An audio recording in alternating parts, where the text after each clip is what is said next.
Hello bachcho, how are you? Dear students, today I am going to start and continue the chapter number 6 triangles. Okay, I hope you have watched my last lecture related to on this chapter and well aware about to similarity of triangles.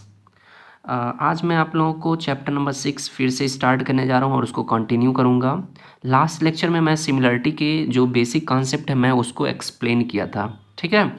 तो once again I recall you, एक बार मैं फिर से आपको क्या होता है सिमिलरिटी और उसके कॉन्सेप्ट क्या है उसको फिर से रिकॉल कर देता हूँ, ठीक है।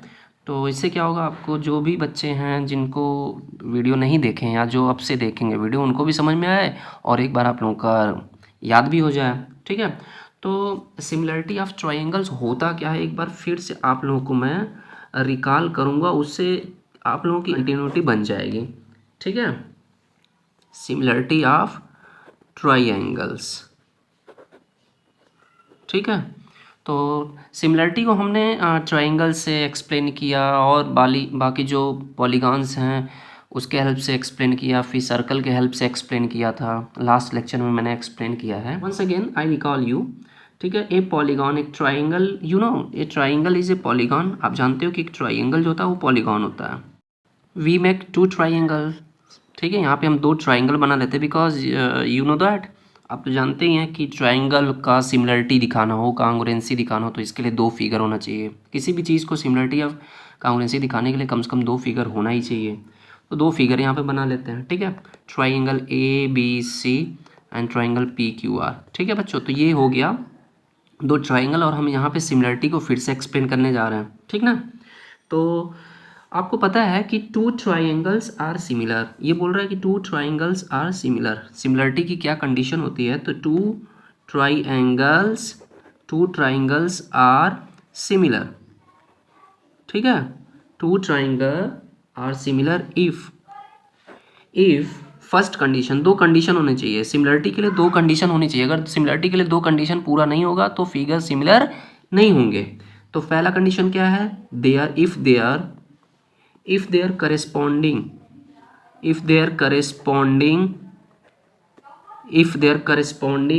angles are equal, बच्चों इक्वल हो, ठीक है।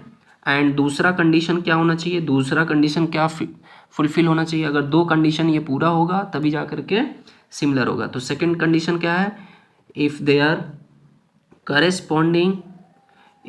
करेस्पॉन्डिंग, ठीक है, sides are in the same ratio, बच्चों ये चीज़ मैं फिर से एक बार आप लोगों को रिकॉल करने के बाद, आज का जो सबसे इंपॉर्टेंट टॉपिक है, ठीक है, पहला थियरम, ठीक है, 6.1 जो फर्स्ट थियरम है जिसको हम लोग थेल्स थियरम भी कहते हैं और उसको हम लोग बेसिक प्रोपोर्शनैलिटी थियरम भी कहते हैं, वो एक्सप्लेन करूँगा। बिकॉज ये एक ऐसा थियरम है जिसके बेस पे बहुत सारे कॉन्सेप्ट आप लोगों को मिलने वाले हैं, ठीक ना। तो आप लोग पेशेंस रखिए अपने पास और कंटिन्यूटी रखिएगा, पूरा वॉच करिएगा वीडियो, बहुत अच्छा लेक्चर होने वाला है, ठीक है ना। इससे आपकी जो एक्सरसाइज होगी वो तो फिनिश होगी ही, ठीक है, साथ में आपको बहुत सारे कॉन्सेप्ट मिल लेंगे, ठीक है। तो their corresponding sides are in the same ratio, बच्चों जब इतना होता है ना तब ये दोनों जब क्या हो कंडीशन, ये दोनों शर्तें क्या हो फुलफिल होंगी तभी ये दोनों फिगर क्या होगा, सिमिलर फिगर होगा। तो बच्चों हम लोग चलते हैं इस फिगर में, देख लेते हैं करस्पॉन्डिंग साइड और करस्पॉन्डिंग, इसको थोड़ा सा मेजर कर लेते हैं, कुछ वैल्यू रख लेते हैं। ये मान लीजिए कि आपको क्या हो गया, ये 45 डिग्री हो गया, ये 50 डिग्री हो गया, ये 45 डिग्री हो गया, ये 50 डिग्री हो गया, ठीक है ना। तो ये 45 50 कितना हो जाएगा, 50 40 कितना हो जाएगा, 90 और 95, तो इसका मतलब ये जो बाकी बचेगा, ठीक, आपको पता ही है। तो 85 डिग्री हो जाएगा, तो सपोज करो ये भी 85 डिग्री है। तो देख रहे हो कि ये जो एंगल्स हैं ये क्या हैं, एंगल्स इक्वल हैं। इट मीन्स यहाँ पे करस्पॉन्डिंग, अगर मैं पहले की बात करूँगा, इसको इस जो सेंटेंस है इसको थोड़ा सा मैथमेटिकली हम लोग एक्सप्रेस कर देते हैं, ठीक है। ये नहीं कि केवल सेंटेंस में लिख दिया तो उसी को आप लोग लेकर के चल रहे हो, थोड़ा यहाँ पे इंडिकेट करेंगे सिम्बॉलिक फॉर्म में तो अच्छा रहेगा, ठीक है ना, क्योंकि हमें मैथ्स में सिंबल का ही यूज़ होता है, सेंटेंस से ही काम नहीं चलाना है। तो आप देख सकते हो कि angle A is equal to क्या है, पहला कंडीशन क्या है, that is angle one is equal A is equal to, यहाँ पे कौन है, एंगल ए इज 50 डिग्री, तो यहाँ पे 50 डिग्री किसका है, आर का हो गया। ठीक है, again angle B is equal to बच्चों किसका हो गया, angle B is equal to किसका यहाँ पे हो गया, एक मिनट, हाँ सही है, angle B is equal to 45, तो angle Q is equal to 45 हो गया। और एंगल जो आपका लास्ट सी है ना, तो सी कितना हो जाएगा, C is 85 degree, C is 85 degree, और यहाँ पे देख रहे हो P इज़ 85 डिग्री। तो ये करस्पॉन्डिंग एंगल इक्वल हो गए, पहला कंडीशन फुलफिल हो गया। दूसरा कंडीशन क्या है, corresponding sides are in the same ratio. Same ratio कहने का मतलब सपोज करो कि ये 1.5 सेंटीमीटर है, तो ये मान लेते हैं ये 3 सेंटीमीटर का हो गया। ठीक है, ये मान लो 2 सेंटीमीटर का है, सपोज दैट ये 2 है तो ये मान लो 4 का हो गया, और ये मान लो 2.5 हो गया। ये वाली साइड मान लेते हैं कितने की है, ये वाली मान लो साइड 2.5 सेंटीमीटर की है, और तो ये मान लेते हैं 5 सेंटीमीटर की। इतना अगर है तो इट मीन्स इसके जो साइड्स के करस्पॉन्डिंग साइड्स के जो रेशियो बनेंगे वो भी क्या होंगे, इक्वल होंगे। कैसे, चलो देखते हैं। BC, ये BC का करस्पॉन्डिंग मतलब BC जैसा कौन है, BC जैसा कौन आप देख रहे हो यहाँ पे, तो BC जैसा बच्चों हो गया 1.5 का कौन हो गया, QR हो गया। ठीक है ना, तो BC अपान QR, BC अपान QR क्यों, तो यहाँ पे बोला गया है कि their corresponding sides are in the same ratio, यानी रेशियो बनाने के लिए यहाँ पे अपान लेना पड़ेगा। और कैसे अपान लेना होगा, तो BC का करस्पॉन्डिंग कौन है, QR, यानी BC जैसा कौन है यहाँ पे, QR है। इतना बात समझ में आई बच्चों। ठीक, पहले आप छोटी छोटी चीज़ें सीखिए, मैं आगे फिर बताऊंगा आप लोगों को, कुछ और बारीकियां बताऊंगा कि कैसे अरेंज किया जाता है फिगर को ना। फिर अगेन क्या हो जाएगा, आप देख रहे हो कि यहाँ पे कोई एक साइड ले लो, AB है, तो AB का कौन है गया, AB यहाँ पे 2.5 सेंटीमीटर, तो ठीक देख रहे हो आप, है ना, ये 5 है। तो हम ऐसा क्यों करें, रेशियो इक्वल बनाने के लिए, यानी यहाँ पे 2.5 है तो इसका डबल है 5, तो जब डबल 5 हो गया मीन्स AB अपान बच्चों PQ होगा, तभी जाकर के इसके रेशियो इक्वल होंगे। मतलब 1/2 इधर होगा तो 1/2 इधर होगा। ठीक है, अभी नहीं कि मैं किसी तीसरे को ले लूँगा तो वो थोड़ा सा दिक्कत हो जाएगी। और लास्ट AC अपान आप देख रहे हो, AC अपान ये आपका क्या हो गया, PR हो गया। तो इस तरीके से आप देख रहे हो कि यहाँ पे जो रेशियो बनेगा वो रेशियो इक्वल बनेगा। कैसे बनेगा देख रहे हो, थोड़ा क्वांटिटी यहाँ पे फिलअप कर लो। BC का वैल्यू हो गया 1.5 सेंटीमीटर, ठीक, और ये हो गया QR का वैल्यू 3 सेंटीमीटर हो गया। अगेन इसी तरह AB का वैल्यू कितना था, 2.5 सेंटीमीटर, ये हो गया आपका 5 सेंटीमीटर, और ये लास्ट हो गया 2/4। आप देख सकते हो कि सबको जब हम सिंप्लीफाई कर लेंगे तो वी विल फाइंड 1/2। तो सबके रेशियो क्या है, इक्वल है ना, 1/2 1/2 1/2। ठीक, तो इस तरीके से कह रहा है कि second condition their corresponding sides are in the same ratio.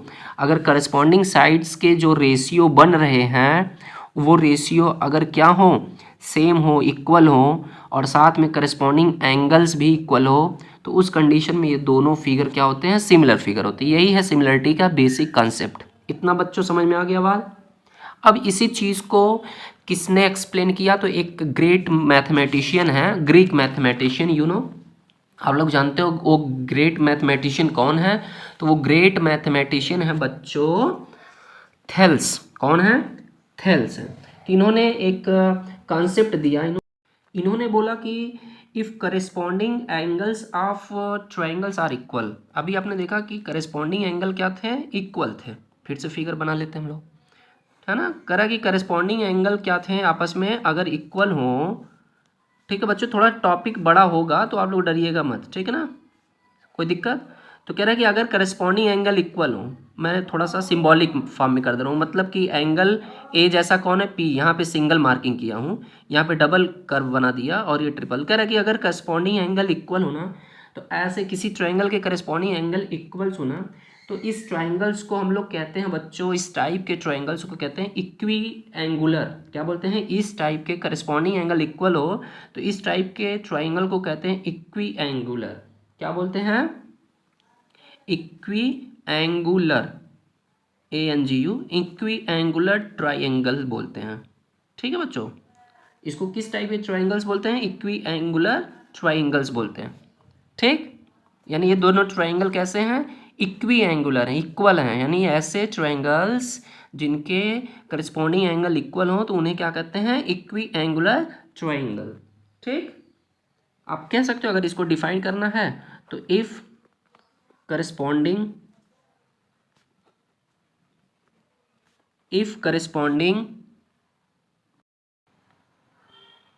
Angles of, ठीक है, angles of two triangles are equal, ठीक है। तो ये डेफिनेशन है। क्या डेफिनेशन है? If corresponding angles of two triangles are equal then this is known as equilateral triangles, ठीक ना। तो ये इक्विएंगुलर ट्राइंगल्स का ये डेफिनेशन है कि दो ट्राइंगल्स के जब करस्पॉन्डिंग एंगल इक्वल होते हैं तो उस ट्राइंगल को क्या बोलते हैं? इक्विएंगुलर ट्राइंगल बोलते हैं। बच्चों समझ में आ रहा है ना बात? अब इसी चीज़ को इसी फिगर के बेस पे, इसी इक्विएंगुलर ट्राइंगल के बेस पर जो फेमस ग्रीक मैथमेटिशियन थेल्स हैं, कौन? थेल्स, ठीक है, THALES, ठीक है। ये कहाँ के रहने वाले हैं? तो ये ग्रीक के रहने वाले हैं, ये ग्रीक के रहने वाले थेल्स, ठीक ना। तो इन्होंने एक कॉन्सेप्ट दिया था। इन्होंने कॉन्सेप्ट क्या दिया था? तो जो फैक्ट इन्होंने बताया था, फैक्ट यही बताया था, फैक्ट ये था कि the ratio of any to corresponding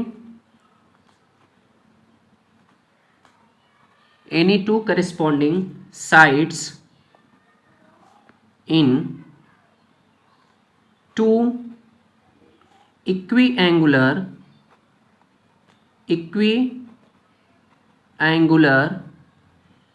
triangles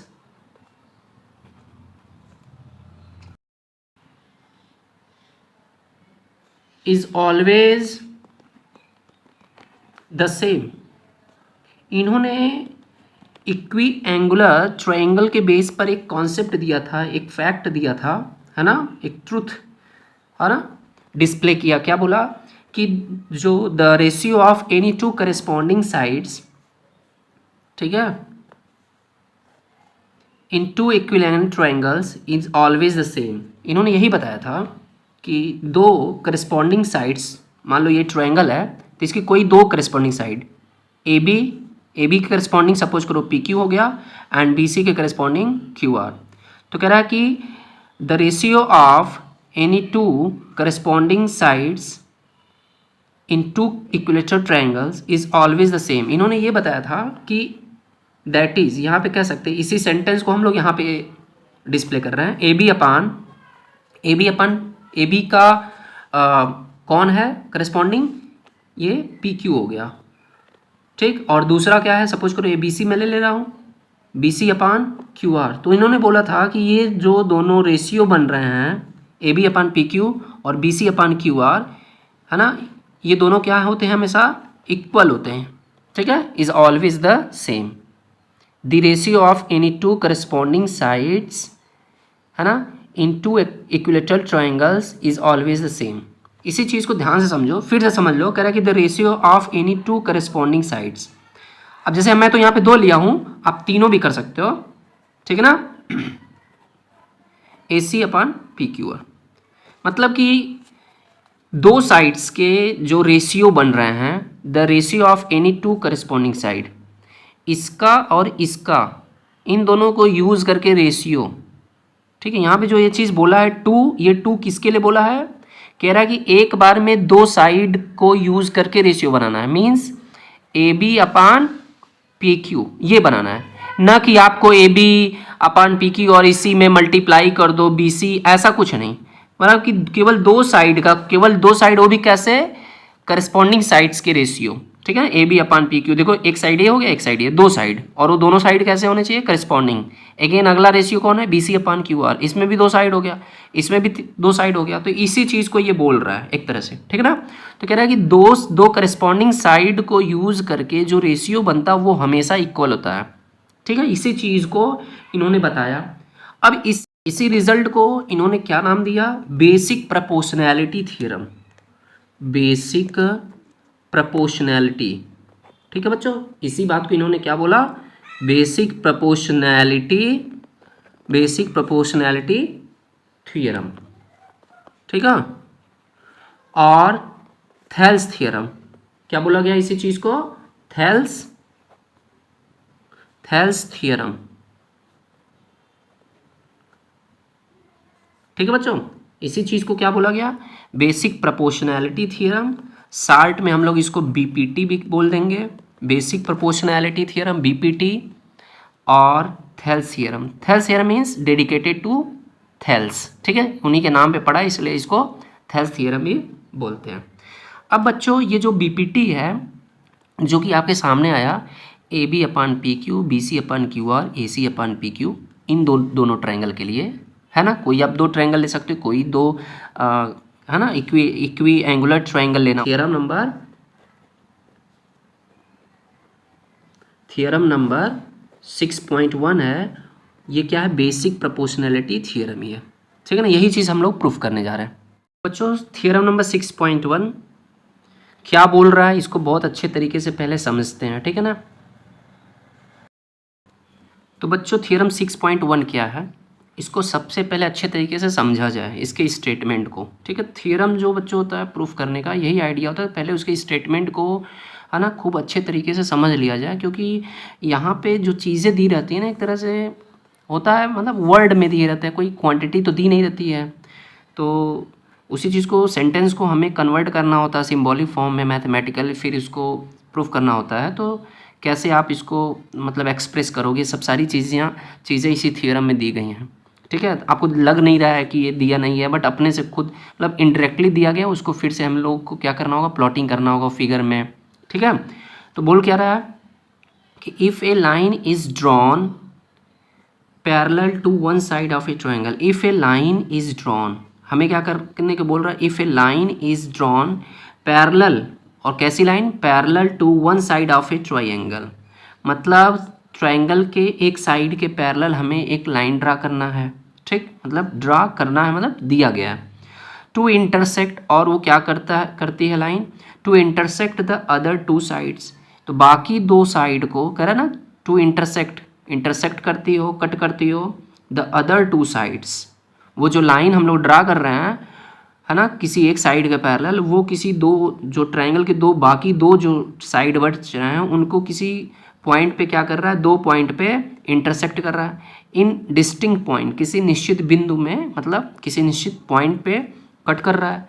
तो कर रहा है द अदर टू साइड्स, तो जो दो अदर साइड हैं are divided in the same ratio, तो जो उसके साइड्स हैं जिसको कट कर रहा है वो दोनों साइड्स डिवाइड हो जाते हैं क्या, सेम रेशियो में। अब इसी चीज़ को हम लोग फिगर से समझते हैं तो बिल्कुल आ जाएगा। ठीक है ना, आप अलग अलग तरीके से फिगर भी बना सकते हो। तो बच्चों सपोज दैट कि आपके पास यहाँ पे एक ट्रायंगल है, triangle A B C.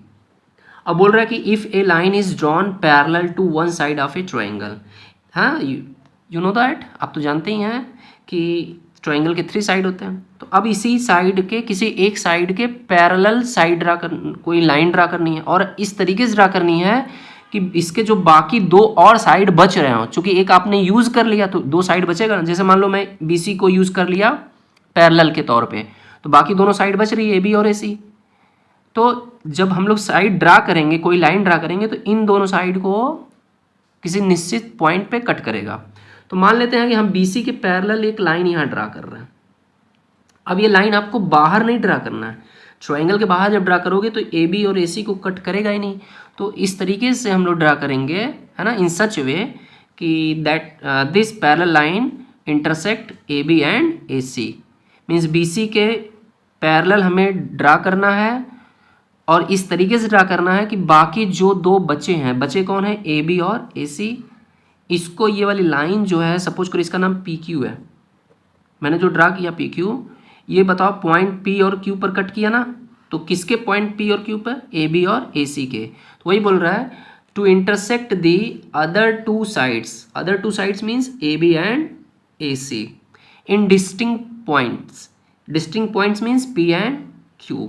The other two sides, तो जो अदर टू साइड्स हैं तो ये कॉमा मीन्स होता है तो the other two sides are divided in the same ratio. तो ये जो दोनों साइड हैं, जो अदर दो साइड हैं, ये डिवाइड हो जाते हैं। कैसे डिवाइड होते हैं? सेम रेशियो में। बोले तो ऐसे, A P upon B P is equal to A Q upon C Q. ये चीज़ ऐसे डिवाइड हो जाते हैं, है ना। बोला ना divided in the same ratio, divided in the same ratio. जब हम लोग इस पैरेलल लाइन को ड्रा किए तो इससे जो ये दो अदर साइड बच रहे हैं, ए बी और ए सी, इस लाइन के ड्रा करने के वजह से ये पॉइंट पी और क्यू क्या करता है, इस साइड और इस साइड को इक्वल रेशियो में डिवाइड करता है। मीन्स इससे जो रेशियो मिलेंगे आपको, A P upon B P equal to A Q upon C Q, ठीक है ना। तो इससे जो रेशियो बनेगा, ये रेशियो इक्वल होगा इन सेम रेशियो। सेम मतलब इक्वल, और ratio means A P upon B P and A Q upon C Q. ठीक, तो हमें प्रूफ क्या करना है। अब देखो ये सेंटेंस आपको दिया गया थ्योरम, इसे आप लर्न कर लीजिए। ठीक है, लर्न करने का पहाड़ नहीं है, लर्न कभी भी किया जाता है तो फिगर के साथ किया जाता है। जैसे ये सेंटेंस बेस्ड दिया गया, इसमें कुछ है नहीं, तो आप फिगर बनाइए, फिगर बना के इस सेंटेंस को फिगर के साथ कंपेयर करके लर्न करेंगे तो कभी नहीं भूलेगा। अच्छा, एक चीज़ और, तो इस फिगर को हम लोग दूसरे तरीके से भी बना सकते हैं। यहाँ पे हमने बी सी के पैरेलल ड्रा किया, पैरेलल देखो ये पैरेलल का सिंबल है, ठीक है ना। जब कोई भी साइड किसी दूसरी साइड के पैरेलल ड्रा किया जाता है तो इसको सिंबॉलिक फॉर्म में दिखा सकते हैं। अब आपसे कोई पूछे, है ना, पूछने की भी जरूरत नहीं, अगर आप फिगर में ऐसे दिखा दिए तो वो समझ जाएगा सामने वाला कि ये जो पी क्यू है बी सी के पैरेलल ड्रा किया गया है, ठीक है ना। आप इसी तरीके से दूसरे तरीके से भी बना सकते हो। ये मान लो फिगर आपका है, ए बी सी था, यहाँ पे बी सी के पैरेलल ड्रा किया गया है, ए बी के भी पैरेलल ड्रा कर सकते हो ऐसे। अब यहाँ पे किसके पैरेलल ड्रा किया गया है, ए बी के पैरेलल ड्रा किया गया है, कुछ भी नाम दे दो आप, एज यू विश। तो आप अगर इसके पैरेलल ड्रा कर रहे हो ए बी के पैरेलल, तो बाकी दो साइड कौन बच रहे हैं, rest two sides A C and B C बच रहा है। तो ए सी और बी सी बच रहा है, तो यहाँ पे रेशियो क्या हो जाएगा, यहाँ पे क्या प्रूव करना है, means C P upon A P या पी ए कुछ भी बोल दो, C P upon A P is equal to C Q upon sorry B Q. ये चीज़ प्रूफ करना है इस फिगर में। ठीक, आप यहाँ पे बी सी के पैरेलल ड्रा किए, यहाँ पे ए बी के पैरेलल पी क्यू को ड्रा किया गया है। अब एक तरीका और भी हो सकता है कि जैसे मान लेते हैं अभी इसके पैरेलल ड्रा कर लो, इसके पैरेलल हो गया, इसके पैरेलल हो गया, अब इसके पैरेलल ड्रा कर लो ऐसे, ठीक है। ए सी के पैरेलल ड्रा कर लेते हैं, क्लियर। अब देखो यहाँ पे क्या हो गया, ये मान लो पी क्यू हो गया आपका, ठीक है। तो अब कैसे प्रूफ करना है, मीन्स बी पी अपान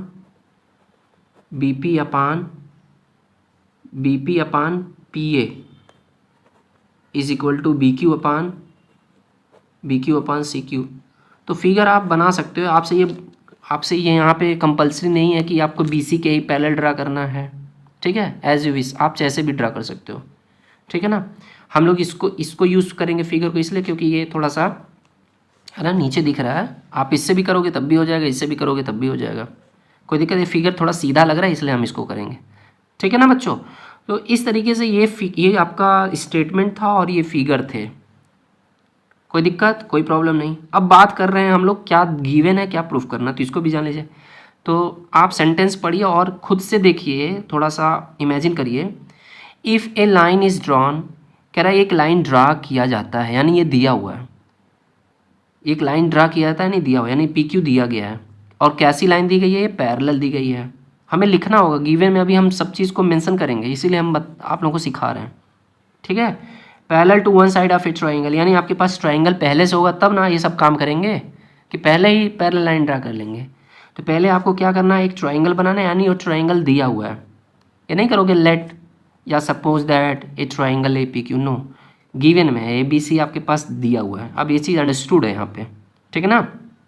ये नहीं बोल रहा आपको डायरेक्टली बोलेगा कि नहीं मैं आपको एक ट्रायंगल दे रहा हूँ, आपको सेंटेंस पढ़ना और खुद से समझ जाना है कि हाँ ये ट्रायंगल दिया। और कैसे समझना है, if a line is drawn parallel to one side of a triangle, यानी एक ट्रायंगल में किसी एक साइड के पैरेलल लाइन ड्रा की जा रही है, पैरेलल हो भी तो क्या हो गया, यानी ट्रायंगल दिया है, पैरेलल लाइन भी दी गई है। और to intersect the two other point, यानी वो टू अदर पॉइंट पे इंटरसेक्ट करे, इट मीन्स पॉइंट भी दिया हुआ है पी और क्यू। ठीक, तो कह रहा है तो दी अदर, अब देखो यहीं से थोड़ा सा चेंज हो रहा, दी अदर टू साइड्स, यानी दो अदर जो साइड्स हैं are divided in the same ratio, यानी यही हमें प्रूफ करना है।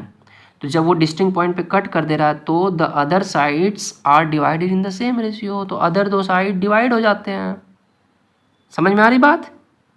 कोई बात? तो हमें केवल इतना यहाँ से यहाँ तक प्रूफ करना है, ये वाली लाइन 10 से लेकर के रेशियो तक, और इसी चीज़ को हम लोग यहाँ पे मेंशन कर दिए।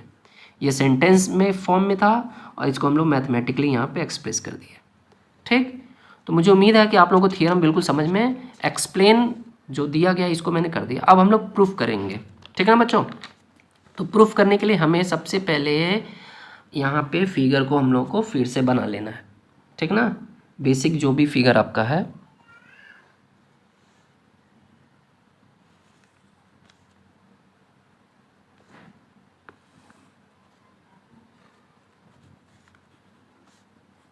ABC आपका फिगर हो गया बच्चों, ठीक है?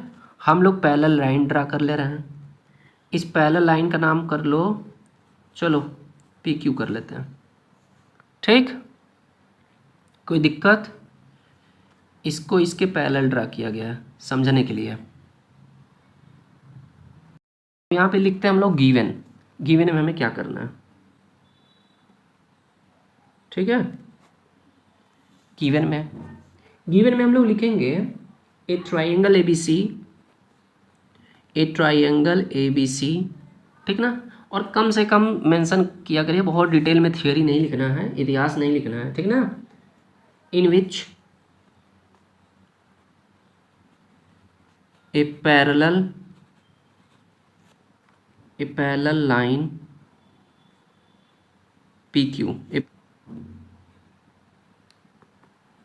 इंटरसेक्ट्स करती है अदर टू साइड्स। देखो क्वेश्चन में जो लिखा है वही चीज़ हम यहाँ पे लिख रहे हैं, अदर टू साइड्स किसको AB and AC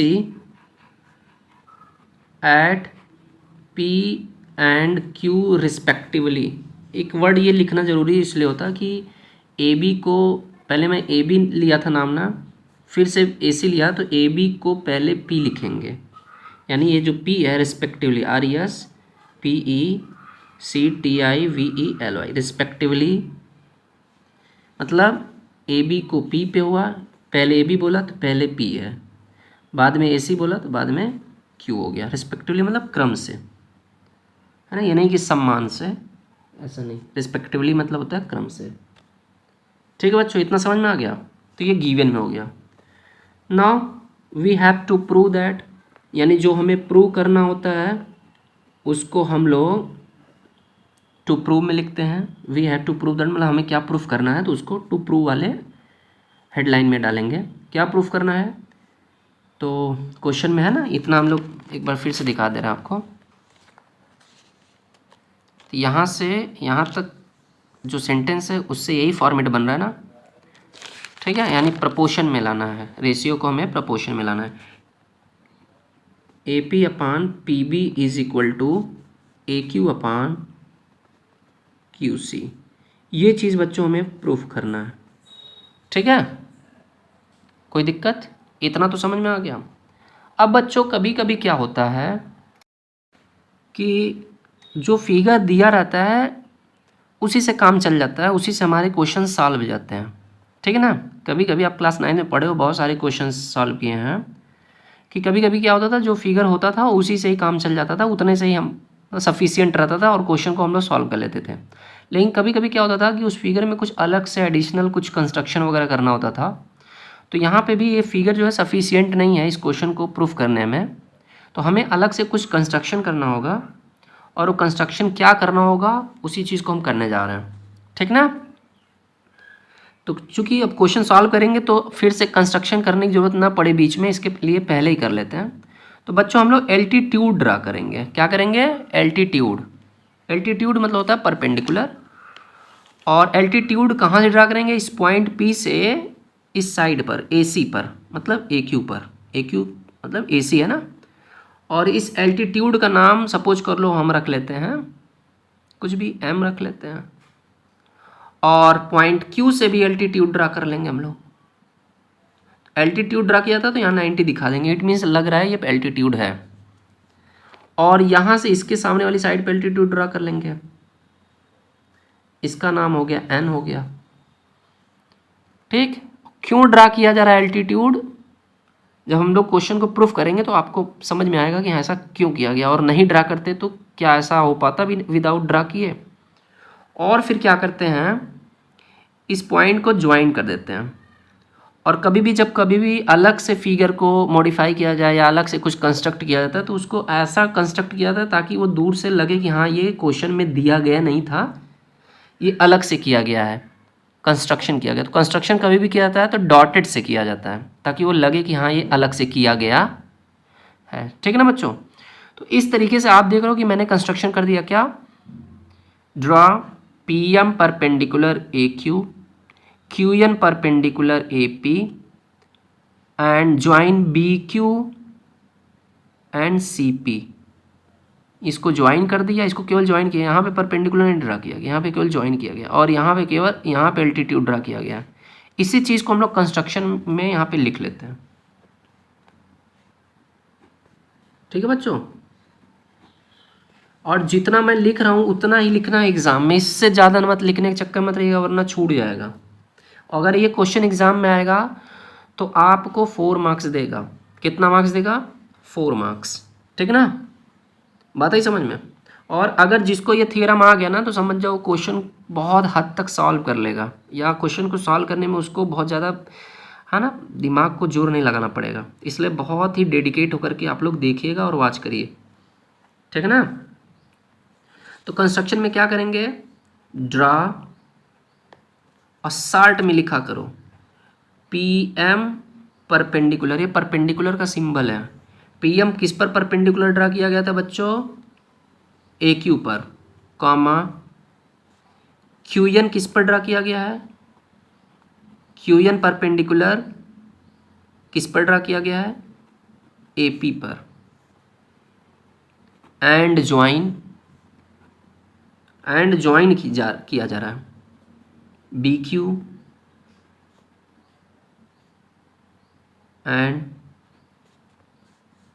C P. ये चीज़ हमने कर दी। देखो छोटे में ही कंस्ट्रक्शन हो गया, जरूरी नहीं कि पूरा इतिहास लिखना है, जन्म कुंडली बताना है। इतना समझ में आ गया। अब बच्चों हम लोग चलेंगे प्रूफ करने। राइटिंग तो समझ में आ रही होगी हमारी। प्रूफ करने के लिए आपको अब यहाँ पे मैं कुछ कंसेप्ट बता रहा हूँ कैसे प्रूफ करना है। बच्चों ये जो क्वेश्चन है ना, इसको प्रूफ करने के लिए हम लोग को क्या रूल अप्लाई करना है इसको ध्यान से समझिएगा। यहाँ पे हम क्या करेंगे कि ये एक मेरा मेन ट्रायंगल है ए बी सी। जब हम इसको कंस्ट्रक्शन कर दिए तो यहाँ पे छोटे छोटे ढेर सारे ट्रायंगल बन गए, छोटे छोटे ढेर सारे ट्रायंगल बन गए। तो हम इन जो ट्रायंगल्स बने हैं इनमें से हम उन ट्रायंगल्स को यूज़ करेंगे जो एक तरह से राइट ट्रायंगल होंगे, राइट एंगल्ड ट्रायंगल होंगे। मतलब इसमें से छोटे छोटे जो अभी हमने कंस्ट्रक्शन किया है, कंस्ट्रक्शन के हेल्प से जो हमें ट्रायंगल मिलेगा उसमें से हम उन्हीं ट्रायंगल को पिकअप करेंगे जो एक तरीके से राइट एंगल ट्रायंगल होंगे, है ना। तो यहाँ पे आप देख सकते हो राइट एंगल ट्रायंगल बहुत सारे हैं। यानी उसको यूज़ करने से हमारा मकसद क्या होगा, हम वहाँ पे कुछ फार्मूला अप्लाई करेंगे। ठीक है ना। जैसे अगर हमें इस क्वेश्चन को सॉल्व करना हो तो कई तरीके से सॉल्व किया जाएगा। एक होता है थियरम के बेस पे। थियरम मतलब होता है उसमें क्वांटिटी आपको नहीं दी रहती है, डिजिट नहीं दिया रहता है, सेंटेंस लिखा रहता है, उसको प्रूफ करना होता है, यानी खुद से सपोज करना पड़ता है वगैरह वगैरह जो भी चीज़ें ली जाए। दूसरा तरीका यह होता है कि उसमें कुछ क्वांटिटी वगैरह दे दिया जाए, 2 सेंटीमीटर 4 सेंटीमीटर, ऐसा ज्योमेट्री क्वेश्चन में यही होता है। तो डिजिट वगैरह दी जाती है, क्वांटिटी वगैरह दी जाती है, तो हम लोग अपना फार्मूला पे करते हैं, सॉल्व कर लेते हैं। यहाँ पे तो कुछ नहीं दिया गया, तो यहाँ पे हम लोग क्या करेंगे, फिगर है ना, फिगर में फार्मूला अप्लाई करेंगे। ठीक है ना, फार्मूला अप्लाई करेंगे, फार्मूला के बेस्ड पे इस थ्योरम को सॉल्व करेंगे। ठीक, तो अब फार्मूला कौन सा अप्लाई करेंगे, तो राइट एंगल ट्राइंगल दिख रहा है तो राइट एंगल ट्राइंगल की एरिया वाला फार्मूला अप्लाई करेंगे, ठीक है ना, आ जाएगा, थोड़ा सा पेशेंस रखो, आ जाएगा। तो यहाँ पे हमें करना क्या है, 4 ट्राइंगल लेना है और चारों ट्राइंगल को पेयर में बनाएंगे। और वो 4 ट्राइंगल कौन कौन से होंगे, ध्यान दीजिएगा, 4 ट्राइंगल के 2-2 का पेयर बनाएंगे और उसके बाद अपने आंसर की तरफ हम लोग बढ़ेंगे, ठीक है ना। और उन 4 में से कौन 2-2 एक साथ होगा उसको भी ध्यान दीजिएगा। तो सबसे पहले हम इस ट्राइंगल को लेते हैं ए पी क्यू को। किसको लेते हैं, ए पी क्यू को। ए पी क्यू को यूज़ करते हैं। अब इस फिगर को हम यहाँ पे टुकड़े टुकड़े में आप लोगों को समझाने का प्रयास करूँगा। जितना मैं स्टेप बढ़ूंगा फिगर को टुकड़े टुकड़े में समझाऊंगा तो उससे आपको आसानी से आ जाएगा। ए हो गया, ये पी हो गया और ए क्यू। हमने क्या किया था बच्चों, ये एल्टीट्यूड ड्रा किया था ना, एल्टीट्यूड मैंने ऐसे ड्रा किया था, तो मैं एक एल्टीट्यूड को यूज़ कर ले रहा हूँ, ये पी एम को, ठीक है। अब देखो ये एक तरीके से ये ट्राइंगल बन गया हो, और अगर आपसे बोला जाए इस ट्राइंगल की एरिया लाओ तो कैसे लाओगे, आप दिमाग लगाओगे ना कि ये इक्विलेटरल ट्रायंगल होता तो ये वाला फार्मूला लगा देता। फार्मूला होता है ना इक्विलेटरल ट्रायंगल का एरिया लाने का फार्मूला, या फिर क्लास 9th में पढ़े हीरोन्स फार्मूला, उसको यूज़ करते हैं। लेकिन हीरोन्स फार्मूला यूज़ नहीं हो पाएगा, क्यों, क्योंकि यहाँ पे कोई इसकी इसका वैल्यू नहीं दिया गया है। अगर इसका वैल्यू दिया रहता, साइड्स दिए रहते, है ना, इतने सेंटीमीटर इतने सेंटीमीटर, तब हम यूज़ कर पाते, लेकिन वो भी नहीं हो पाएगा। एक तरीका है, हो जाएगा, क्यों, क्योंकि एल्टीट्यूड दिया गया है, तो एल्टीट्यूड के बेस पे हम लोग एरिया लाते हैं। तो बच्चों हम लोग क्या करते हैं, चलेंगे in triangle A P Q में और बताएंगे since P M perpendicular A Q. P M क्या है, ए क्यू पर परपेंडिकुलर है कि नहीं है। जब पी एम ए क्यू पर परपेंडिकुलर है, it means therefore area of triangle APQ, area of triangle APQ क्या हो जाएगा, इसको शार्ट में एरिया ऑफ ट्राइंगल बोलते हैं। एरिया ऑफ ट्राइंगल ब्रैकेट में भी लगा सकते हो।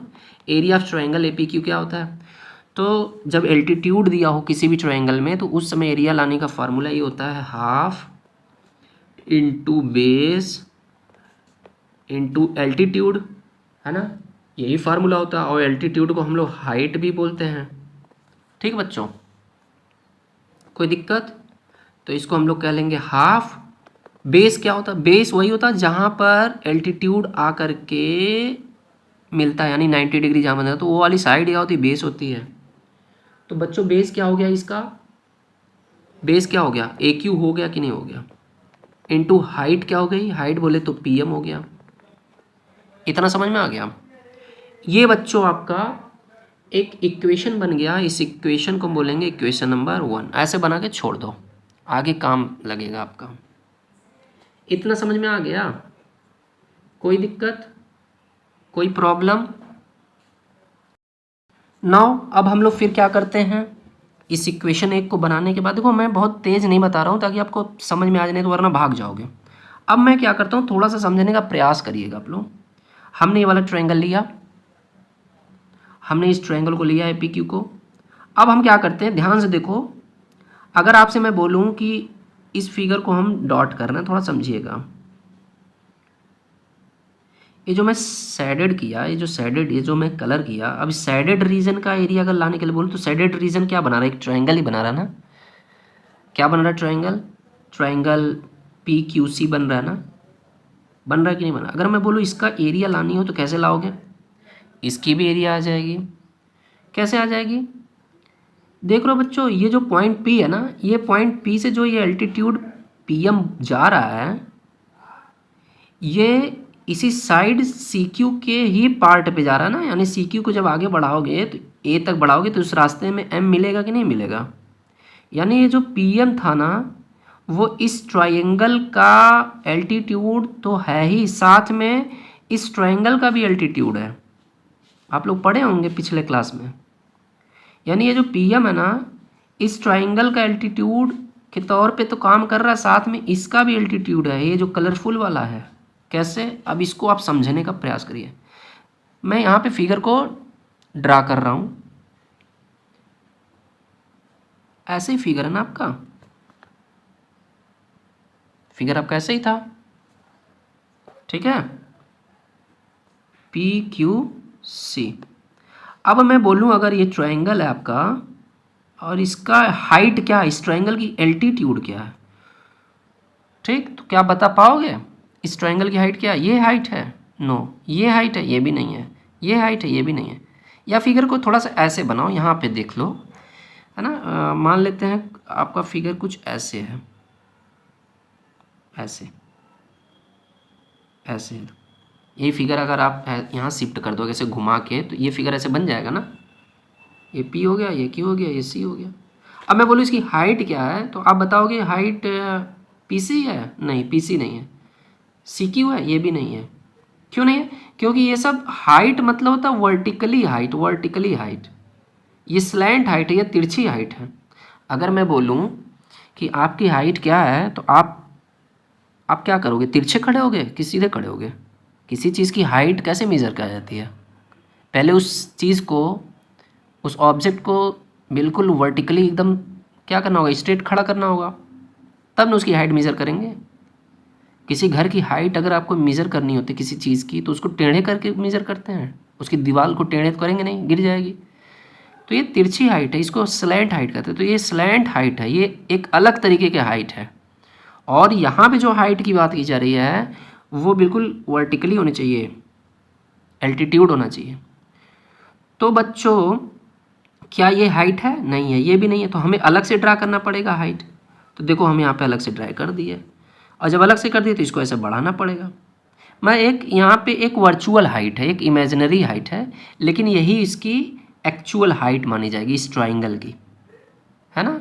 यही जो ड्रा मैंने किया, इमेजिन किया, वही इस ट्राइंगल की एक्चुअल हाइट है। कैसे, सपोज करो इसको ऐसे भी समझो थोड़ा सा, है ना, ट्रिकी वे में। जैसे मान लो ये आपकी कार है, और इस कार को आपको किसी घर में क्या करना है, इस कार को आपको मान लो इस घर में शिफ्ट करना है, किसी घर में पार्किंग करना है। अब पार्क करोगे तो कम से कम इस घर की हाइट कितनी होनी चाहिए, इस कार की हाइट से कम तो होना नहीं चाहिए। तो हाइट कैसे मेज़र करोगे, यानी यही देखेंगे ना भाई, ये वाली हाइट है, ये हाइट है, इतनी हाइट है। तो इसीलिए हमने यहाँ पे क्या कर दिया, एक डॉटेड लाइन कर दिया, और डॉटेड लाइन किया तो यही इसकी वर्टिकल हो गई, यही इसकी वर्टिकली हाइट हो गई, ठीक ना, यही हाइट हो गई। यहाँ पे क्या है, आपको ड्रा करने की ज़रूरत नहीं है, क्यों, क्योंकि ये जो पी एम है ना, इस ट्रायंगल के लिए भी क्या कर रहा है, वर्टिकल मतलब हाइट का काम कर रहा है, एल्टीट्यूड का। देखो ऐसे बढ़ाते चले जाओ, है ना। ये अगर आप ऐसे फिगर को घुमा लेते हो थोड़ा सा, अब आपको लग रहा है कि नहीं लग रहा, ये आपका ट्रायंगल था, और ये एल्टीट्यूड का काम कर रहा है कि नहीं, पीएम। ये पीएम जो एल्टीट्यूड का काम कर रहा है कि नहीं कर रहा है। तो बच्चों इस तरीके से ये एल्टीट्यूड का काम कर रहा है, तो बताओ इसकी एरिया नहीं आ जाएगी। तो आपके माइंड में आया सर एल्टीट्यूड, मान ली ठीक है एरिया आ जाएगी, एल्टीट्यूड यूज़ कर लेंगे पीएम को, लेकिन बेस क्या यूज़ करेंगे, बेस हम लोग यहाँ से यहाँ तक यूज़ करेंगे, नहीं, बेस यहाँ तक यहाँ नहीं यूज़ करेंगे, जहाँ इसका ओरिजिनल लेंथ है वहीं तक करेंगे, आगे तक नहीं ले जाएंगे। ऐसा होता है, अगर आपको लग रहा है कि नहीं ऐसा नहीं है, तो ऐसा आज से जानिए ऐसा होता है। हम लोग हाइट उसकी जो एग्जैक्ट हाइट लेंथ है वही यूज़ करेंगे, बी सी ही, नहीं कि आगे तक चले जाएंगे एम तक या ए तक, ठीक है ना, समझ में आ रही बात। तो बेस आपका क्या हो जाएगा बच्चों, बी सी हो जाएगा, हाइट क्या हो जाएगा, पी एम। मैं इसी चीज़ को बताने वाला हूँ, और मैं एक बार बता दिया ना, अगले फिगर में जब चलेंगे इसी तरीके से, नेक्स्ट अभी हम लोग को नेक्स्ट स्टेप में भी ऐसे ही फिर मिलेगा, तो वहाँ पे हमें इतने बताने की ज़रूरत नहीं पड़ेगी। इसलिए आप लोग अगर नहीं समझ में आएगा तो बार बार वीडियो को, है ना, फिर से रिपीट करिएगा तो आ जाएगा समझ में। तो बेस वही रहेगा जो ओरिजिनल है, और हाइट इसकी पीएम हो जाएगी। इतना समझ में आ गया। तो अब हम लोग चलें, यहाँ पे कोई दिक्कत तो नहीं ना होगी आप लोगों को। तो मैं अब लाऊंगा area of colourful part, means area of P Q C, ठीक है बच्चों। तो लिखूंगा नाउ, पहले लिखना होगा कहाँ की बात है, in triangle P Q C में, और आपको कंडीशन बताना होगा कि पी एम वर्ड परपेंडिकुलर इसमें जा रहे हैं, और पी एम क्या है, परपेंडिकुलर का काम कर रहा है किस पर, सी क्यू पे है, आगे नहीं जाने की जरूरत है, वो एक इमेजिनरी लाइन है, सपोज को लिए बढ़ाया गया है, तो लिखोगे सी क्यू ही। सी क्यू मतलब आगे तक बढ़ाने पे वही मिलेगा, तो हम सी क्यू ही लिखेंगे, आगे तक नहीं जाएंगे। तो हम लोग लिखेंगे क्या, सी क्यू, ठीक, P M perpendicular C Q. इतना समझ में आ गया।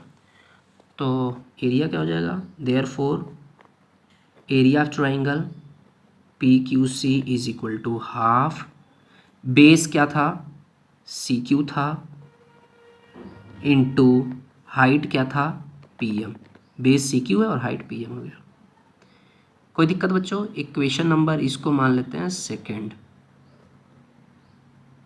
इतना समझ में आ गया? अब इक्वेशन सेकेंड से एक में डिवाइड कर देते हैं, ठीक ना। लिख लो शार्ट में, from first is divided by second. Divide क्यों करेंगे अभी आपको समझ में आ जाएगा। यानी पहले इक्वेशन में दूसरे इक्वेशन से डिवाइड करेंगे, तो डिवाइड करने का रूल होता है लेफ्ट को लेफ्ट में डिवाइड कर दे, राइट को राइट में।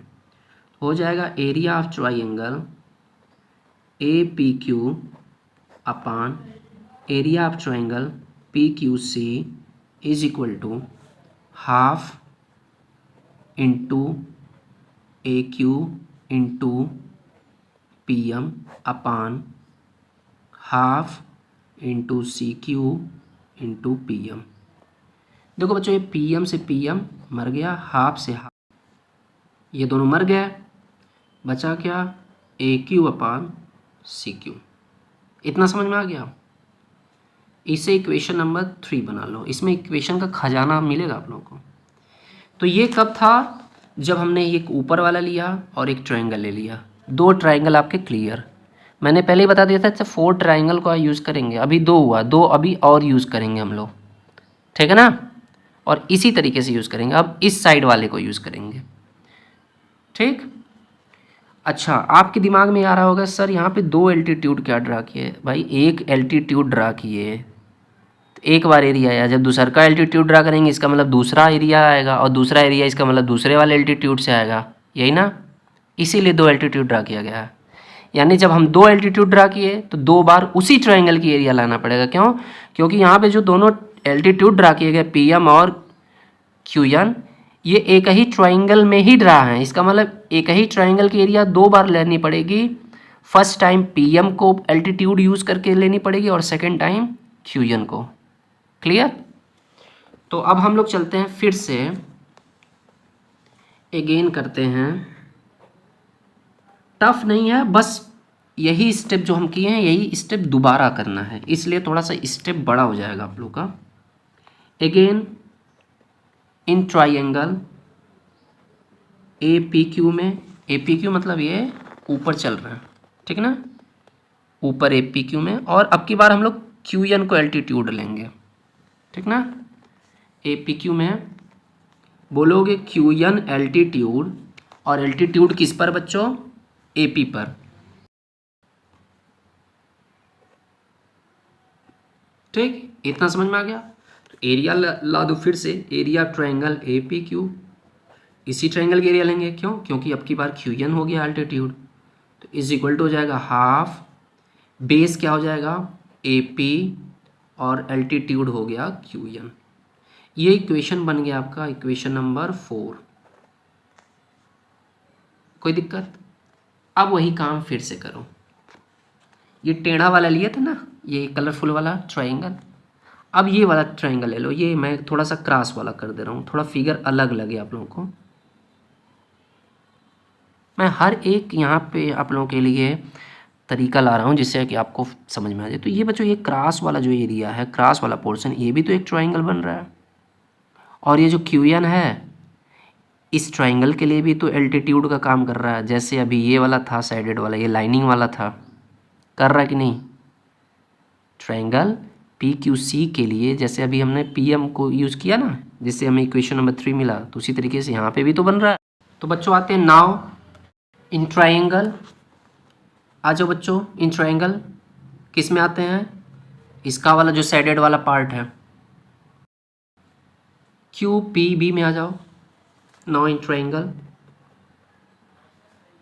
क्यू पी बी में आ जाते हैं और बोलते हैं बच्चों कि ये जो क्यू एन है, ये जो क्यू एन है, ये जो क्यू एन किस पर एल्टीट्यूड है? बी पी पर, ठीक है।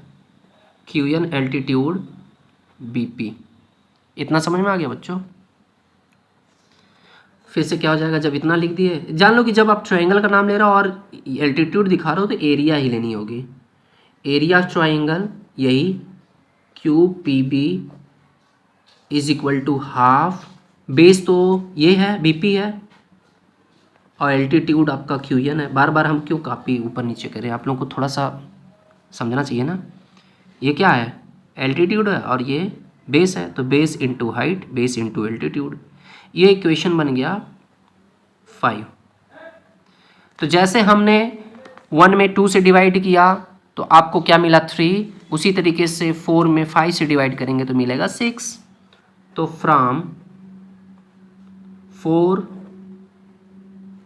डिवाइडेड बाई 5, तो एरिया मिल जाएगा, लेफ्ट लेफ्ट को डिवाइड कर रहा है, area of A P Q, area of A P Q upon area of Q P B is equal to, बच्चों हाफ से हाफ कट जाएगा, क्यू एन से क्यू एन कट जाएगा, A P upon B P बचेगा, A P upon B P बचेगा। मैं direct कर दिया।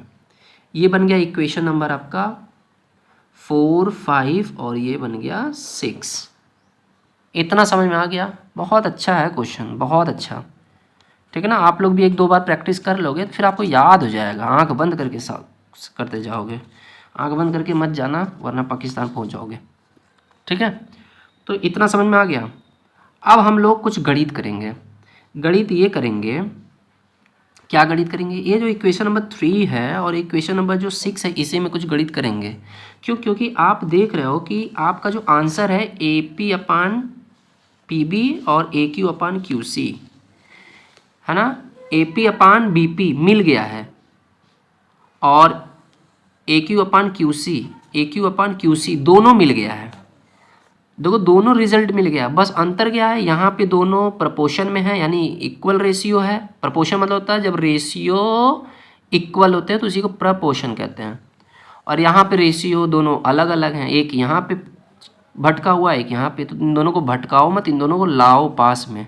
और पास में लाने का तरीका ये होता है कि आप लोग पढ़े हो एक पुराना कॉन्सेप्ट कि लेफ्ट लेफ्ट राइट, तो राइट राइट भी, लेफ्ट लेफ्ट इक्वल तो राइट भी इक्वल। समझ में आ रहा? तो यहाँ कहाँ इक्वल ही है, अगर इक्वल हो जाता तो काम बन जाता कि लेफ्ट लेफ्ट इक्वल कर देते हो तो राइट भी इक्वल। अरे राइट राइट इक्वल मत करिएगा, क्योंकि अगर इसी को कर दोगे तो गायब हो जाएगा। यानी आपको लेफ्ट और लेफ्ट पार्ट को इक्वल करना है तो राइट राइट ऑटोमेटिक इक्वल हो जाएगा, है ना। बहुत अच्छा ये मेथड है, समझ रहे हैं। एक ना पैनासिया एकदम रामबाण है दवा कि लेफ्ट लेफ्ट इक्वल तो राइट भी इक्वल। इसी कॉन्सेप्ट से हम लोग आगे बढ़ने जा रहे हैं। तो आप देख लो कैसे इक्वल हो पाएगा क्या। हाँ, कुछ तो पार्ट इक्वल है। Area of A P Q ऊपर है, area of A P Q यहाँ पे भी ऊपर है न्यूमरेटर में। यार ये तो काम बन गया। लोचा क्या है, लोचा है पी क्यू सी का और यहाँ पे क्यू पी बी, ये मामला बिगड़ रहा है। अगर ये भी काश दोनों इक्वल होते तब तो काम बना ही रहता एकदम। सर बोल रहे हैं तो काम लोहा। तो बच्चों कोई बात नहीं, न्यूमरेटर बराबर, इसको छेड़छाड़ नहीं करना, केवल हमें डिनोमिनेटर को इक्वल करना किसी तरीके। और चलो अच्छा फिगर में चले भाई, कहाँ से मिलता है, कुछ है क्या, यहाँ से तो नहीं दिखने का सवाल है, फिगर में हो सकता है कुछ मिल जाए। फिगर में चल रहा है तो देखो ये पी क्यू सी है और ये बी पी क्यू, यानी ये कहाँ है पी क्यू सी और पी क्यू सी ये हो गया और ये क्यू पी बी। ओ ये जो कलर वाला है फिगर यही लोचा कर दिया, यही मामला फंसा रहा है। अगर ये दोनों इक्वल हो जाते किसी तरीके से, दिस इक्वल टू दिस, तो काम बन जाता। यही दोनों हैं, यहीं पे राज छुपा हुआ है। तब तक आपका दिमाग गया क्लिक करके क्लास 9th में। अरे वाह, क्लास 9th में हम एक चीज़ पढ़े हैं, कुछ काम हो जाएगा वहाँ से। काम क्या हो जाएगा, क्लास 9th में पढ़े हैं पैरालीलोग्राम वाले चैप्टर में, है ना, एरिया ऑफ पैरालीलोग्राम पढ़े हो ना, पढ़े हो वहाँ पे काम बन जाएगा। अरे वाह, काम तो बन गया। ये दोनों एरिया इक्वल है बच्चों, ये दोनों एरिया बच्चों बिल्कुल इक्वल है। ये एरिया इस ट्रायंगल की एरिया की इक्वल है। कैसे इक्वल है, हो जाएगा अगर आप इस फिगर को ऐसे पलट दो, ये पी क्यू को नीचे कर दो, बी सी को ऊपर कर दो, तो ऐसे काम नहीं बन जाएगा। देखो ऐसे, जस्ट थोड़ा सा मैं बना रहा हूँ, पी क्यू हो गया और इसको ऐसे कर दूँ, ठीक है, कुछ ऐसा ही है फिगर ये बच्चों, ऐसा ही तो दिख रहा है, ठीक है ना। फिगर बच्चों ऐसा ही कुछ दिख रहा है।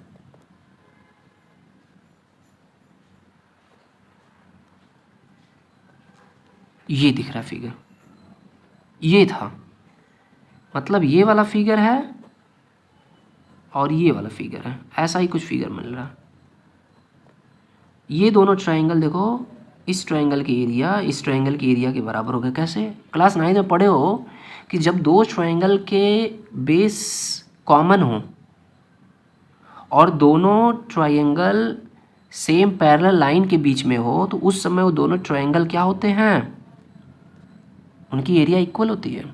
यही पढ़े हो ना। दो नहीं, 50 हो, 100 हो, इनफाइनाइट ट्रायंगल हो, अगर उस सभी ट्रायंगल के बेस इक्वल हो, सेम हो, एक ही बेस पर बना हो, सबका पैर एक ही बेस पर हो, एक ही जगह हो, और वो दोनों फिगर, वो दो या दो से अधिक फिगर कहाँ बने हो, है ना, दो ही पैरेलल लाइन के बीच में बने हों, तो सभी के सभी ट्रायंगल की एरिया क्या होती है, इक्वल होती है। तो आप देख रहे हो यहाँ पे पी क्यू क्या कॉमन है, और बी सी और पी क्यू दोनों क्या है, सेम पैरेलल है, एक ही पैरेलल, मतलब इन्हीं पैरेलल के बीच में ये दोनों फिगर बन रहे हैं। तो हम बच्चों आगे अब जो कॉन्सेप्ट देंगे उसको पहले यहाँ पे लिख लेते हैं। क्या लिखेंगे? Since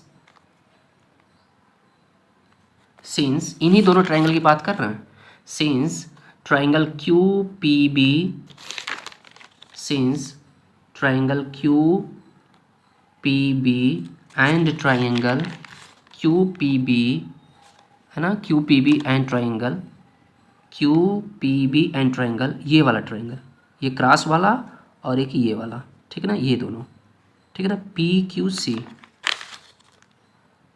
and triangle P Q C और लाई ऑन सेम बेस। इन दोनों का बेस क्या? अच्छा, इस फिगर में बेस ऊपर है, बेस वहीं पे होता है जब बेस उस साइड को कहते हैं जिस साइड पर ही फिगर, सभी फिगर की साइड मतलब बेस्ड हो।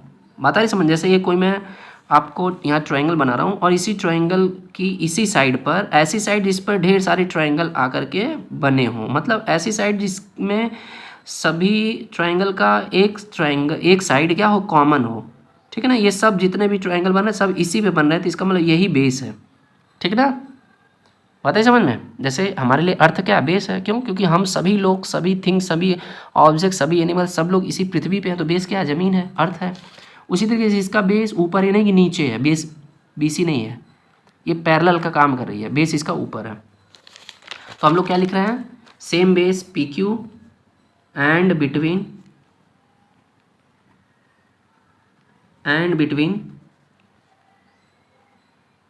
सेम पैरेलल्स बोल देंगे, सेम पैरेलल्स। कौन कौन सी पैरेलल? पी क्यू और बी सी। पी क्यू और बी सी पैरेलल भी है, इसलिए मैं पहले ही पैरेलल का सिंबल बना दिया था। Same parallel P Q and B C. जब इतना होगा सो एरिया ऑफ, है ना, देयरफॉर एरिया ऑफ ट्रायंगल, ये जो दोनों ट्रायंगल हैं, ये ट्रायंगल और ये triangle, area of triangle Q P B is equal to area of triangle P Q C, ये दोनों की एरिया इक्वल हो जाएगी। अब जब ये दोनों की एरिया इक्वल हो गई तो इसको उठाओ बच्चों, इक्वेशन नंबर 3 में देख लो या इक्वेशन नंबर 6 में कर लो। मतलब पी क्यू सी को हटा के क्यू पी बी कर लो या क्यू पी बी को हटा के पी क्यू सी कर लो, क्योंकि ये दोनों इक्वल एरिया आ गई। जब इक्वल एरिया आ गई तो क्या आ जाएगा, तो इसको ले जा करके पुटिंग कर देंगे, पुटिंग इन इक्वेशन कौन सा 6, तो क्या हो जाएगा, एरिया 6 क्या बच्चों, A P Q upon Q P B हट जाएगा, A P Q, area of A P Q upon क्या हो जाएगा बच्चों, एरिया ऑफ आपका ये क्यू पी बी हट के ए पी क्यू सी हो जाएगा। इतना समझ में आ गया? इतना तो समझ में आ गया होगा। और A P upon B P को डिस्टर्ब नहीं करेंगे, एकदम बिल्कुल ऐसे ही छोड़े रहेंगे। ए पी अपान ये बी पी हो गया। ठीक, अब बनाना है तो इक्वेशन नंबर 7 बना लो। अब कहोगे सर कितना इक्वेशन बनाने चाह रहे हैं, इसी तरह करते करते करते के 2 साल लग जाएगा। हम लोगों से झूठ बोल रहे हैं? नहीं सर, आ गया बच्चों। अब लिखोगे now equation number, from equation number, ये जो आपका तीसरा था, थर्ड एंड ये 7, इन सब इक्वेशन करने से ना मतलब लिखने में आसानी होती है, एक्सप्रेस करने में आसानी होती है, बताने में आसानी होती है कि इस इक्वेशन से काम चल रहा है। तो बच्चों तीसरे को और सातवें को अगर देखोगे, सातवें को और इस तीसरे को देखोगे तो आप देख रहे हो दोनों का लेफ्ट इक्वल है। A P Q upon P Q C, A P Q upon P Q C, यहाँ पर भी हो गया A P Q upon P Q C. तो जब लेफ्ट इक्वल है तो राइट भी इक्वल होगा। तो राइट क्या है, A Q upon C Q, A Q upon C Q, A Q upon C Q is equal to, और चूँकि अब हमें ये क्वेश्चन में A Q upon C Q, A Q upon C Q मैंने नहीं लिखा था, क्यू सी लिखा था, तो आप वही बना लो। अब अगर आप डायरेक्ट वही लिख देते क्यू सी तो कोई बात नहीं, ठीक है, ए क्यू अपान क्यू सी कर लो, ये भी चलेगा, ये भी चलेगा, ठीक है ना, ये चलेगा। ये थोड़ा सा मैं इसलिए लिख रहा हूँ, क्वेश्चन में मैंने ये दिखा दिया था, जब ये दिखा दिया तो मैं वही लिख रहा हूँ। नहीं तो आप लोग कहोगे सर यहाँ पे सर क्वेश्चन में क्यू सी लाना और आप तो सी क्यू ला दिए। नहीं बेटा कोई बात नहीं, अभी हम समझा दे रहे हैं। और ये क्या है, A P upon P B, A P upon P B मैं लिखा हूँ क्वेश्चन में, वहाँ पे टू प्रूव में, यहाँ पे बी पी हो गया, कोई बात नहीं, वही चीज़ मैं अरेंज कर ले रहा हूँ। तो बच्चों इस तरीके से ये देखो प्रूफ हो गया, ठीक है। अब आप कुछ भी देखो, ये भी सही है, ये भी सही है। कैसे, ए Q upon C Q, figure में आओ, ए क्यू अपान सी क्यू बोलो या ए क्यू अपान क्यू सी बोलो, बात एक ही है, एज यू विश, ठीक ना। ए क्यू अपान क्यू सी या फिर ए क्यू अपान सी क्यू, बात एक ही है, ठीक ना। तो इस तरीके से बच्चों थ्योरम थोड़ा बड़ा था, डिटेल में था, टफ नहीं कहेंगे, इसलिए नहीं कहेंगे क्योंकि कुछ चीज़ें प्रीवियस क्लास की थी जो कि आप लोग कॉन्सेप्ट सीखे हैं। नहीं, जो बच्चे नहीं सीखे मैं बता दिया, इंक्लूड कर दिया, अच्छे तरीके से बताया, कि एक चीज़ बताया, है ना। आपको टफ इसलिए लग रहा होगा क्योंकि तो लेंदी है, लेंदी इसलिए नहीं है क्योंकि एक ही चीज़ बार बार रिपीट हो रही है। जब बार बार रिपीट होती है कोई चीज़ तो वो तो आसान हो जाती है भाई, कोई चीज़ आप बार बार करते हो तो वो तो आराम से लर्न हो जाती है। तो अगर उसके बाद भी प्रॉब्लम है तो आप कमेंट करिएगा, फिर से हम एक्सप्लेन कर देंगे। मेरे हिसाब से तो नहीं होना चाहिए आप लोगों को कोई भी डाउट। और इतना इंपॉर्टेंट है थियरम बच्चों, इतना इंपॉर्टेंट थियरम कि इसी से हमारा हर क्वेश्चन सॉल्व होगा, ठीक है ना। तो फिर मिलते हैं हम लोग इसके बाद नेक्स्ट थियरम में आएंगे जिसको 6.2 थियरम कहते हैं। वो इसी का कन्वर्ज है, उल्टा है, क्या है ना, कन्वर्ज है, तो उल्टा है थोड़ा, इसी से कुछ और रिजल्ट मिलेगा। तो बच्चों वॉच करिए केयरफुली, नोट्स भी प्रिपेयर करिएगा। इससे ज़्यादा एग्जाम में नहीं लिखना है, कम रहेगा चलेगा, कम मतलब अब जैसे यही चीज़ें थी आप डायरेक्ट यही कर सकते थे, ठीक ना, तो कम लिखे हुए चलेगा। यहाँ पे सेंटेंस को आप अब इतना मत शार्ट कर दीजिएगा कि अर्थ का अनर्थ हो जाए, मीनिंगलेस हो जाए, है ना। तो इस तरीके से ये कंप्लीट हुआ, फिर मिलेंगे हम लोग नेक्स्ट थियरम में, तब तक के लिए मस्त रहिए, वॉच करिए, धन्यवाद।